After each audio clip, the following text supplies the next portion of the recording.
გამარჯობა. ერთი ამ ყველა დროის მაჩალკას ამ გაზის ბალონს მოусმინეთ რა. რას პროპაგანდირებთ? ვის ეკამათებით მან მომჯდარ ხართ კარგად თბილად? თქვენი შვილები კარგად სწავლობენ უპრობლემოდ. თქვენ ჯანდაცვა გაქვთ უპრობლემოდ მოგვარებული. ეს პრობლემები არ გაქვთ არანაირ. ის რაც დღეს საქართველოში ხალხს უდგას შიათ, თქვენ არ გშიათ.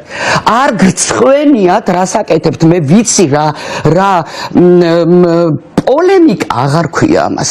სწორედ რომ აი პროპაგანდირებენ და აბსოლუტურად უსაფუძვლოდ, უგუნურად ეკამათებით ადამიანებს, ვინც დასისხლიანებული მოდის სახლში. ჩამობრძანდი თუ ესე ძალიან გინდა შენი საქართველოს კეთილდღეობა და აქედან მითხარი, აქედან მებრძოლე და აქედან მელაპარაკე ის, რასაც იქიდან ისვრი აი ამ სიტყვებს. არ გცხვენიათ, რებს აკეთებთ. ემიგრანტები, აი სამარცხვინოები ხართ თქვენ. შევარცხვინე მე თქვენი ქართველობა, არც კი გცხვენიათ თქვენ, რასაც აკეთებთ.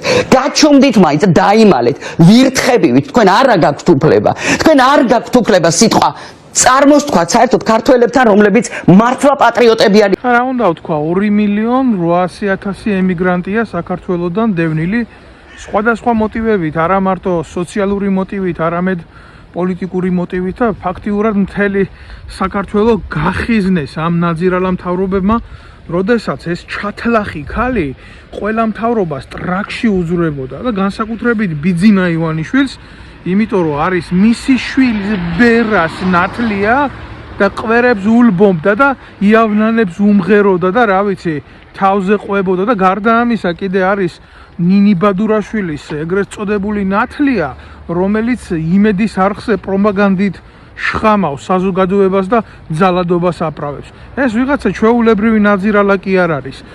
თავის დროზე სანამდე ივანიშვილის ტრაქში შეძვრებოდა, წერეთლის აფთიაქში ცალცალობით ყიდულობდა პამპერს. ეს ვის სოციალურ დაცვებზე ლაპარაკობს.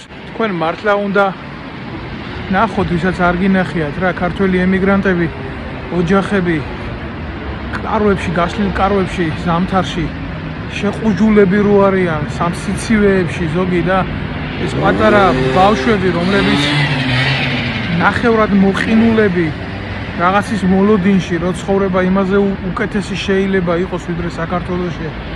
რამდენ მომვლელ ქალს ჩაკვდომია ხელში მოხუცი, რამდენის უდანაშაულო პრობლემების წინაშე დადგომა განპირობებულა სოციალური მოვლენებიდან ამას ჭოხონალიძეს ნაირი ნაძილები ვერასოდეს ვერ გაიგებენ.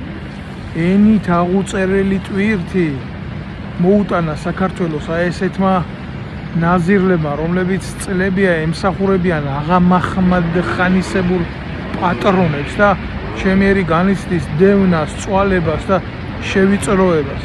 კეთილდღეობას ხვის მიწაზე? მაგას ვერც ერთი ემიგრანტი ვერ გადმოსცემს, რას ნიშნავს გაკლდეს ის, რაც შენ ხარ და შენ ვერასოდეს ვერ იქნები მთლიანი შენი სამშობლოს გარეშე, შენი ახლობლების გარეშე, შენი საფლავების გარეშე, რომლებიც შენი წინაპრებისა. მე მამა გარდამეცვალა და ერთხელ არ ყოფილვარ გასული საფლავზე, იმიტომ რომ ჩავიდე საქართველოში დამიჭერე. და რამდენი ადამიანია, რომლებსაც უბრალოდ სხვა პრობლემები აქვს და იქ ვერ მიდის. ჭოხონალიძე ვირთხებს გვიძახის ჩვენ. აი ეს ღორქალა, ნუ რა კომენტარი უნდა გავაკეთო მე. მას ნებისმიერი ქართველი, ნებისმიერი ემიგრანტი გასცემს პასუხს, ამას არ ჭირდება რაღაცა განსაკუთრებული ცოდნა, რომ გაარჩიო ადამიანმა ვინ-ვინა. შენ ტყავზე რო გაქვს ყველაფერი გადატანილი რაღაც სისხლით რო ხარ გასული ყველაფერზე რა. ამ უცეცხლო ბრძოლაში ვიტალური მოვლენებიდან უბრალოდ ადამიანად რო გრძნობ თავს, მაგრამ ამ შემთხვევაში ვირთხაზე ვარ ეს დღეს რო გადიხარ სხვის სამშობლოში. მადლობა ქალბატონო, რო თითოეულ ჩვენგანს ვირთხა დაგვიძახა. თუმცა ბოზისგან ვირთხის წოდება არ გვიგოს. იმიტომ რომ ყველაფრის მაკადრებელი ხარ. მე რა შეიძლება სხეულით არ ახარ მეძავ, სულით ხომ მეძავით. ნუ ზოგადად ემიგრაცია და ემიგრაციული პრობლემები ადამიანები აქ კვდება, იმიტომ რომ საკუთარმა სახელმწიფო მიატოვა ისინი, ზოგი კიბოთი დავადებული, ზოგი არასწორი დიაგნოზის შედეგად დასმული, სიცოცხლის უფლება მოუსპეს საკუთარ სამშობლოში, რო არაფერი არ თქვა პოლიტიკურ თავდასხმებზე და ასე შემდეგ. რისი მსხვერპლის პირადად ვარ და თურმე აქ წამოსული ქართველი ტოლვილი იქნება, ნემიტოვებული საკუთარი სახელმწიფოდან და სამშობლოდან, რომელიც კოლოსალური შრომის, წვალების და წამების ფასად მოიპოვებს სტაბილიზაციას, უნდა იყოს თამრიკო ჭოხონელიძის მიმართ ანგარიშვალდებული, რომ რატომ შეცვალა მისი სოციალური ყოფა და რატომ გადარჩა, თურმე ამისთვის უნდა მოუხადოს ბოდიში.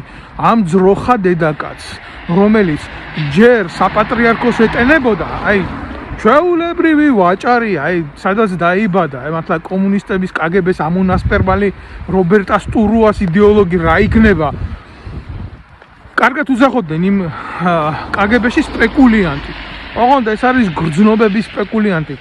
ჯერ საპატრიარქოს ეტენებოდა, ჩვეულებრივ საპატრიარქოს უძრებოდა უკანალში, გალობდა იქ და რა ვიცი, საშობაო და სააღდგომო ლიტურგიებზე ერთ ამბავში იყო, თავდაყირა იყო და მერე ნუ მის ქმართან როცა შერიგდა, რომელიც არის ნაცი, მერე უკვე სექსუალური აქტივისტი გახდა და კაცის ფალოს რო უკანალში იყოფენ, აი ესეთი ადამიანების უფლებებზე დაიწყო ზრუნვა გალობელმა ქალმა. მე ვერ გეტყვით თქვენ როგორი შეხედულება უნდა გქონდეთ ამაზე, საერთოდ ასეთ ადამიანებზე, მაგრამ ესეთი ადამიანები არიან ყველაზე საშიში საზოგადოებისთვის და ხალხისთვის. ჯერ აქ არიან ამ ყულაბაში, მერე იმ ბუდეში დებენ კვერცხს და დღეს კიდე ხვალ კიდე ზეგ კიდე და შეიძლება თქვენ მოკვდეთ, თქვენ გაგწიროთ სისტემამ და სახელმწიფომ, მაგრამ აი ასეთ ნაძირლებს არასოდეს არ გაწირავენ.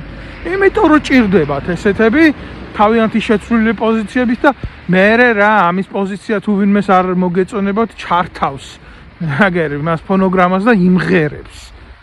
ესაა მთელი უბედურება. ამას წინათ ანწუხელიძის შვილს ამოეფარა უკან. ის კიდე ცალკე თემა არის, ახლა ყველას არ აქვს შეიძლება ამ სიმღერის ნიჭი. გამიგეთ, მაგრამ აი რაღაცა ხო უნდა შეძლოს, ვიღაცის ტყავში ხო უნდა შეძვრეს. მნიშვნელობა არ აქვს შენ კაცო ვისი შვილი და ვისი არსებობს რაღაცა სტანდარტები საზოგადოებაში რა.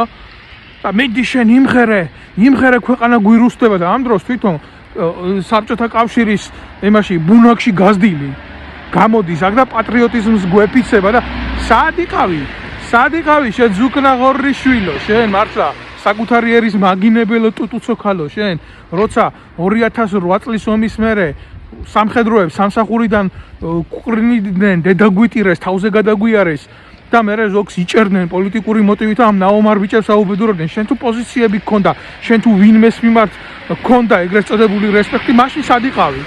ივანიშვილის დროს რო გადმოიბარა თავდაცვის სამინისტრო და ამდენ ნაომარ ბიჭს იზორია 3000 ოფიცერი და სამხედრო ერთ ღამეში გაყარა. შენ თუ პატრიოტიზმი გქონდა გულში არ შეგეძლო რამე გეთქვა? არა მაშინ არ ჭირდებოდა შენ პროპაგანდას ეს. მაშინ სხვანაირად იყავი მომართული. ეცით რა არის ყველაზე ცუდი? სიყალბე ხალხო. სიყალბე როგორ შეიძლება არ ვიცი საქართველოში მარტო აი სამედიცინო მკურნალობით, არასწორი სამედიცინო ჩარევით და ცუდი დიაგნოზის, არასწორი დიაგნოზის დასმით მშობლებს ბავშვი ყრუმუნჯად უქციეს. და ამის შემხედვარე დედა თუ წამოვა და დატოვებს საქართველოს, იმიტომ რომ შვილი გადაარჩინოს, თურმე თამრიკო ჭოხონელიძეს უნდა მოუხადოს ბოდიში. გამიგეთ რაშია საქმე? და თუ მიიღებს უცხოეთში სოციალურ დაზღვევას და თუ იწვალებს და მისი შრომით მის ავანტყოფს ფულს და პურს მიუტანს, თურმე ეს ყოფილა დანაშაული.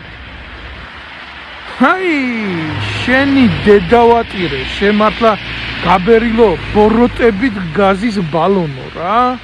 შე ყველა მთავრობის მაჩალკა ნაძირალა. ყველა მიაქციეთ ამას ყურადღება და შეიცანით ვინ არის, იმიტომ რომ ესენი არიან ზუსტად წამხდენი საქართველოში ყველა ემიგრანტს მიუმართავ, ვისაც ღირსება გაგაჩნიათ. არ შეიძლება რა ამ სიტყვების ამოჭრა, ჩასმა, დაჭრა ასე. თურმე ჩვენ ყოფილვართ პროპაგანდისტები და ალბათ ვინმეს ამოარჩევს მერე ჩვენგან რომ ზიზღი გადმოანთხიოს და თავს იპრავებს მერე ეთერებში რომ თურმე მთლიანი ვიდეო უნდა ვნახოთ. რა უნდა ვნახოთ ამაზე მეტი რამე სანახავია და ამაზე მეტი რამე მოსასმენია? ამან თავისი სათქმელი უკვე თქვა და თავისი ბინძური საქმე გააკეთა.